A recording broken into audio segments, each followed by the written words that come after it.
Baik, Assalamualaikum warahmatullahi wabarakatuh. Perkenalkan, nama saya Naufal Ali Abelio dengan NPM 2306-23305. Nah, pada kesempatan kali ini saya akan menjelaskan tentang prinsip kerja instrumen karakteristik material. Baik, pada dasarnya karakterisasi material itu dibagi jadi 3 tujuannya, yaitu mengetahui komposisi, struktur, sama sifat. Untuk komposisi itu kita tujuannya adalah menentukan atau mengetahui unsur dan senyawa yang ada. Dan untuk struktur itu mengetahui susunan dan defek-defek pada atom yang kita telusuri. Dan yang selanjutnya adalah sifat, entah itu sifat mekanis, sifat termal, sifat listrik, sifat kimia, dan lain-lain. Baik, karakterisasi material ini juga banyak teman-teman instrumennya. Mungkin pada kesempatan kali ini kita hanya membahas beberapa instrumen karakterisasi material. Baik, yang pertama ada AAS atau Atomic Absorption Spectroscopy. Baik, prinsip kerja dari AAS ini, AAS digunakan untuk mengukur konsentrasi unsur logam dan sampel. Nah, sampel ini dia diatomisasi dulu, dikonversi menjadi atom-atom gas menggunakan nyala api atau tunggu grafis atau graphite furnace. Nah, itu beda-beda ya, beda-beda atomizer atau pengatomisasi, itu beda-beda juga jenis AAS-nya. Selanjutnya, sinar cahaya panjang gelombang spesifik. Sinar cahaya dengan panjang gelombang spesifik itu dipancarkan melalui atom-atom tersebut. Lalu atom-atom itu menyerap cahaya dengan panjang gelombang tertentu sesuai dengan energi yang dibutuhkan untuk mengeksitasi elektron. Dan selanjutnya itu intensitas cahaya yang diserap itu diukur dan dikorelasikan dengan konsentrasi unsur dalam sampel. Nah, dari sini ini sangat berkaitan dengan yang namanya hukum Beer's Law, di mana dia konsentrasi itu berbanding lurus dengan absorbansi atau penyerapan cahaya. Nah, di sini bisa kita lihat ya, alatnya seperti itu biasanya sebesar printer, biasa di atas ditaruh meja dan disandingkan dengan komputer biasanya. Dan di sini ada skemanya, di sini ada sampelnya masuk, dialirkan, diatomisasi, terus cahaya ditembakkan through yang sampel yang udah teratomisasi, ada monokromator, terus ada detektor, terus baru kita bisa baca. Nah, ini hasil yang didapatkan ketika kita sudah melakukan karakterisasinya. Di sini akan muncul peak di mana dia punya yang namanya absorbansi tertentu di wavelength tertentu. Jadi ketika di panjang gelombang tertentu, dia absorbansinya akan meningkat. Jadi di sini kita bisa menganalisis unsur-unsur apa aja dan sifat-sifat apa aja yang bisa diketahui. Biasanya dianalisisnya oleh komputer, jadi kita langsung tahu. Dan selanjutnya ada FTIR, atau kepanjangannya adalah Fourier Transform Infrared Spectroscopy. Prinsip kerjanya itu FTIR digunakan untuk mengidentifikasi gugus fungsional dalam material.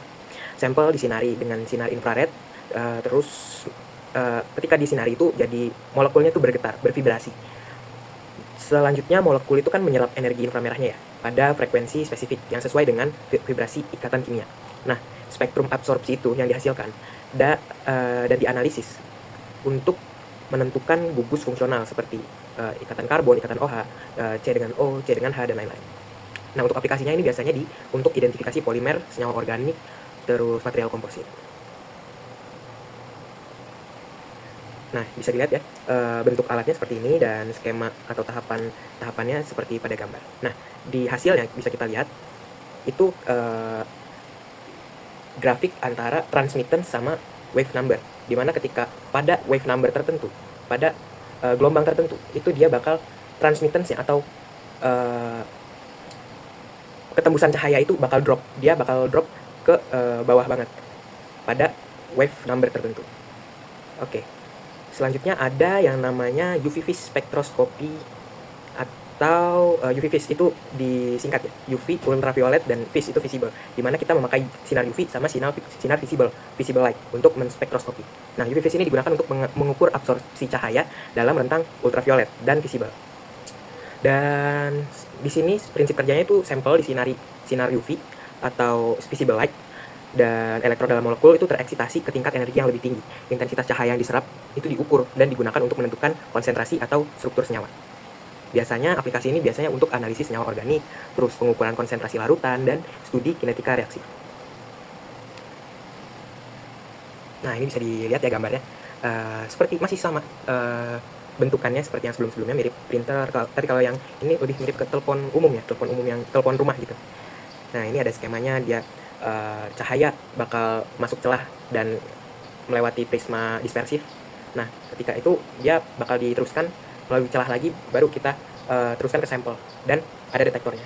Ini juga bakal bersinggungan juga dengan hukum Beers tadi yang sama dengan AAS.